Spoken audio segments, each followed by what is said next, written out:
Talon offensive.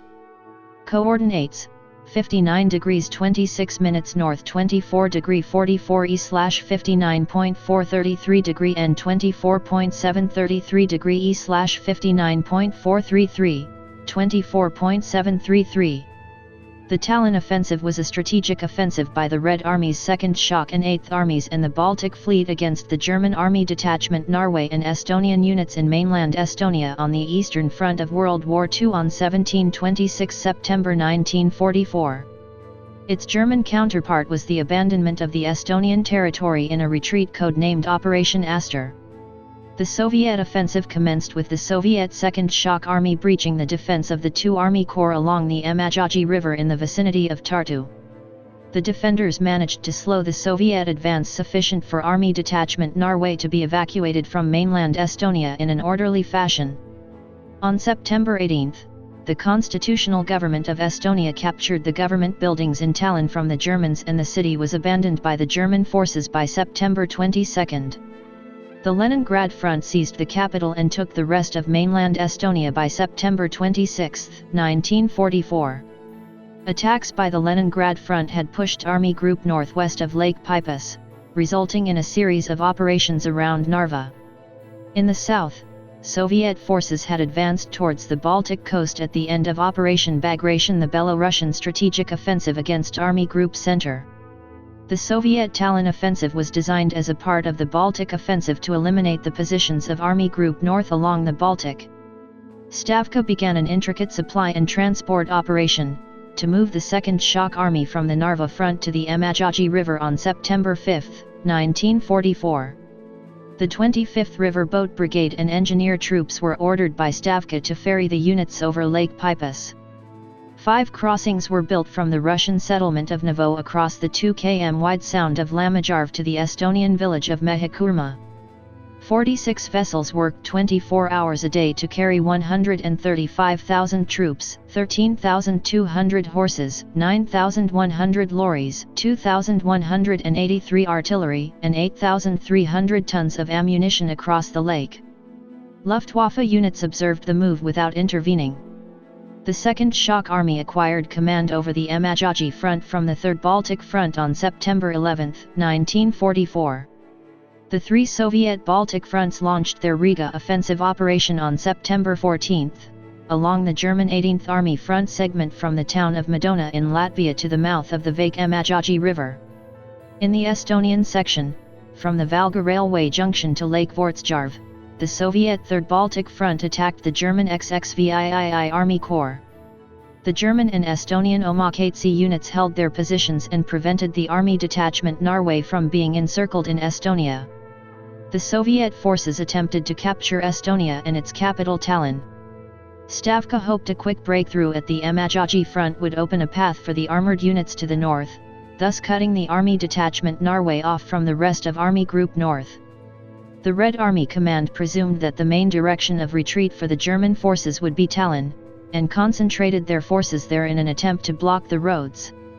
Army Group North had already considered abandoning Estonia in February 1944, during the Soviet King Isep Dov offensive. A large number of units would have been freed up with changes to the front, but the Narva front continued to be defended on Hitler's orders.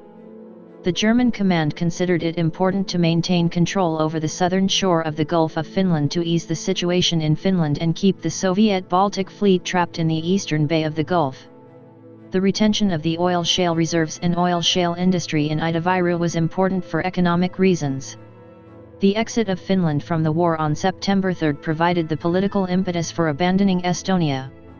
The next day, General Oberst Heinz Guderian suggested that it would not be possible to hold Ostland and ordered plans for the evacuation operation, codenamed Königsberg, to be drawn up.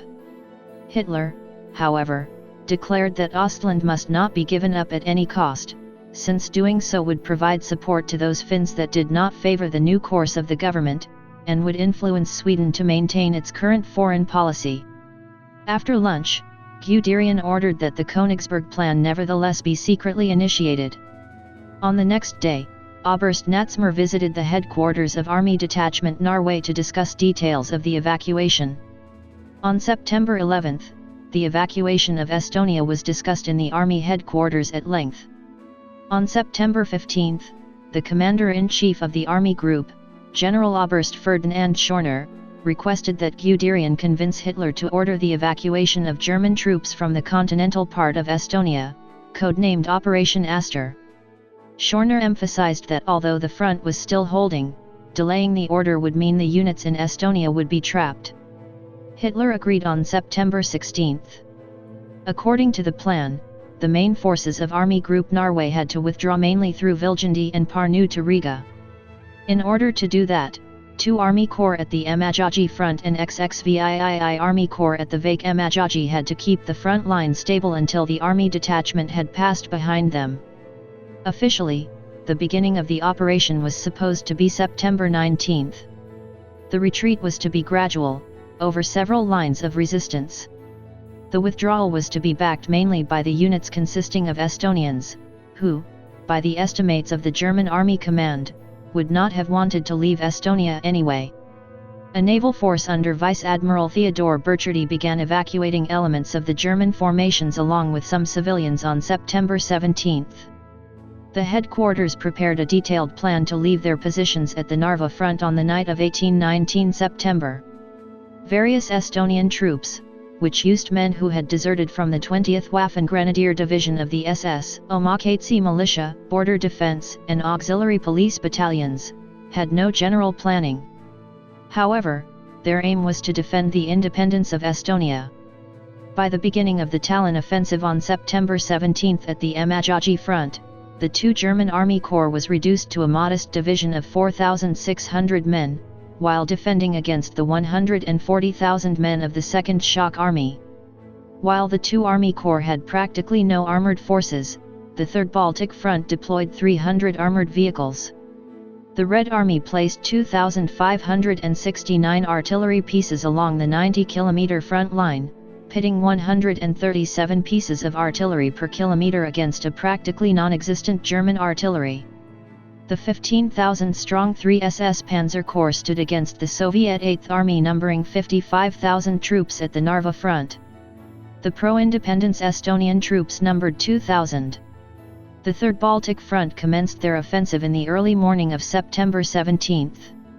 After the German 2 Army Corps were subjected to an artillery barrage of 132,500 shells, the 3 leading rifle corps crossed the Emajõgi River in the 25 km long section of the front east of Tartu and breached the defense.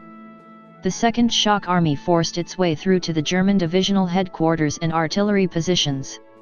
Only Kampfgruppe Rebeni, stationed near Tartu, held their frontage, albeit with heavy losses. Army Detachment Norway and XXVII Corps, the northernmost elements of Army Group North, were at risk of getting encircled and destroyed. General Ferdinand Schorner ordered 2 Army Corps to abandon the defense of the Emajõgi and to move quickly around the northern tip of Lake Vortsjarv to Latvia. 6 Estonian border defense regiments, the 113th Security Regiment, and remnants of the 20th Waffen SS Division retreating from the most distant part of the Narva front in the Krivõi swamp were blocked by the advance units of the 8th Estonian Rifle Corps and destroyed in the battles of Porkuni and Avinurme on 20 and September 21. Estonians of the Soviet Rifle Corps murdered their compatriots that had been taken prisoner at Porkuni and the wounded sheltering in the Avinurme parish church. The defense allowed Army Detachment Norway to escape from Estonia as the 3 SS Panzer Corps and the 11th Infantry Division abandoned their positions, unbeknownst to the Soviet 8th Army. The Soviet forces began advancing in the early morning, took Jovi, and by evening reached the Toila-Jovikurtna line, also taking 63 POW. The Panzer Corps itself declared 30 dead or missing in action, and 30 wounded.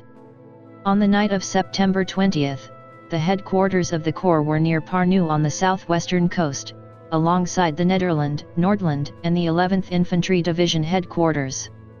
The Nordland and the 11th Infantry Divisions were sent to Latvia, under the command of the 16th Army. The Nederland was left to organize the defense of Pärnu. On September 23, Nederland dynamited the harbor and retreated to Latvia. On September 24 near Ikla on the Latvian border the rearguard of the Nederland carried out its final battle on Estonian ground, destroying 12-15 Soviet tanks. Military personnel, the wounded, institutions and industries, prisoners and civilians were evacuated mostly by sea. The chief of evacuation for the Navy was the Admiral of the Eastern Baltic Sea, Theodore Burchardy. He was mainly responsible for securing the evacuation from Tallinn and Paldiski. For this purpose, he commanded the 24th Landing Flotilla, 14th Security Flotilla, 31st Mine Trawler Flotilla, 5th Security Flotilla and 1st Evacuation Flotilla, with a total of approximately 50 small warships, launches, escort ships and other vessels. Within 6 days, around 50,000 troops, 20,000 civilians, 1,000 POWs and 30,000 tons of goods were removed from Estonia, 38,000 of the military personnel by sea. In the course of the evacuation from Tallinn, the following ships suffered serious damage from Soviet Air Army attacks. On board the Nedelbek and VP 1611, 8 people killed and 29 wounded, the RO-22 hit and 100 personnel killed, the hospital ship Moro, with 1,155 refugees, wounded and crew on board, sunk in the middle of the Baltic Sea with 637 dead. The evacuation by sea, despite the fact that the time for evacuation was much shorter than planned, was considered a complete success, with only 0.9% of the evacuees killed. On September 18, 1944, the provisional government formed by the National Committee of the Republic of Estonia in Tallinn redeclared the independence of Estonia.